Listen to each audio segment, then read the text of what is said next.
ওয়ালাইকুম আসসালাম ভাই বরিশাল তাইছি 4 দিন ধরে না খাইছি বলছি ভাই আপনার গ্যারেজে বলে অটো ভাড়া দেন তাই আমার কি অটো দেওয়া যাবে ভাই?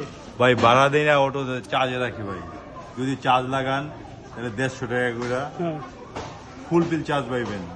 ভাই আপনার আপনি দিরা কই ভাই একটু উপকার করেন ভাই, আমি একটা দিন চালাইতে দেন নাহলে ভাই আমি না খাই মরে থাকি আরে ভাই গাড়ি তো ভাই আমি ভাড়া দিই না ভাই, আমি গাড়ি চার্জে লাগাই দিই ভাই। একটু কষ্ট করে আপনি চেষ্টা করলে পারবেন ভাই, আপনি খুবই দরকার, খুব দরকার ভাই।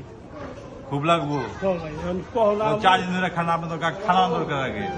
ভাই আমি আপনি যেই খাদকের খাদক আমি শুনছি আপনার, আমি দেখছি আপনার টিকটকে যে খাদকের খাদক আপনি তো 4 দিন না খাইছেন, আগে খাওয়ান লাগবো আপনারা। ও ভাই এখন কি সকালে আমি যান সকালে আয়েন আর গাড়ি আপনি রেডি যান।